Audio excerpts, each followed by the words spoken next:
Officials from Uganda Human Rights Commission have appeared before the Legal Committee of Parliament to present their ministerial policy statement for financial year 2025-2026. The statement indicates that government has allocated the Commission a total of 32.9 billion shillings, having increased it from 30.7 billion in financial year 2024-2025. Salary allocation will remain the same at Uganda shillings 11.021 billion. Development expenditure has been increased from Uganda shillings 2.582 billion in financial year 24-25 to Uganda shillings 6.766 billion. The major concern raised by the legislators was on the organization's mandate and resource prioritization. Complaints, investigations and legal services is 342. Research and documentation is 770. This research and documentation, which is taking a lot of money, and the money is not being given to the core function. There is no indicator on the percentage or number of persons released from detention. It's of the president. Now that is your results indicator, the outcome indicator you have put there. Procurement of 40 portraits of the president. The money which went to do the core function is 0.523%. So, to me, you did nothing.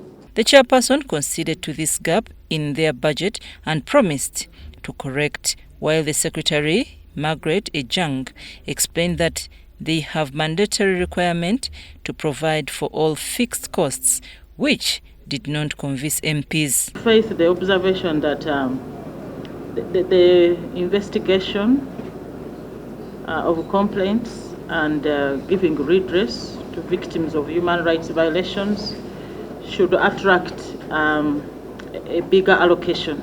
So when we provide for the for the fixed costs for the establishment, we hardly have any money. The commission staff, chair and members are on contracts.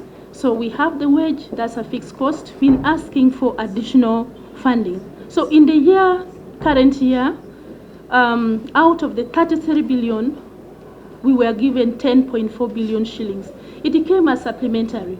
Our request was actually additional funding. I supplied an answer to the question relating to allocation of the supplementary on other non-core functions.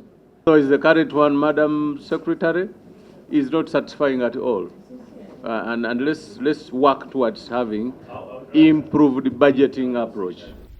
In her presentation, Wangadia said they do not have a backlog of cases. However, some MPs questioned the 968 cases under investigation level. The cases that are still under investigation level, 968. And this is the core mandate of the commission. So I am wondering what percentage, what kind of performance is this? Do we say we are above average or we are below average? Commitment to further look into the case of the missing persons. Because without a list, is it safe, Honorable Chair, to conclude that the missing persons are part of the 266, whose cases were closed at investigation level? And one of their funding gaps in the ministerial policy statement is the special budget of 4.8 million shillings for activities of human rights in the 2026 general elections.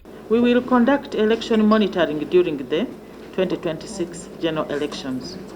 To enhance civic awareness and stakeholder engagement, we have allocated resources for community barazas across the country in all the 12 regional offices, radio. In your plan, you have not provided anywhere an interface with the security agencies, whether the army, whether the police, and you have also indicated that you will be monitoring elections. And in your work plan, we have 2 billion for the provision of human rights and civic education. We are in the election year. The money for civic education and interaction with these stakeholders who are responsible to protect the human rights must be core.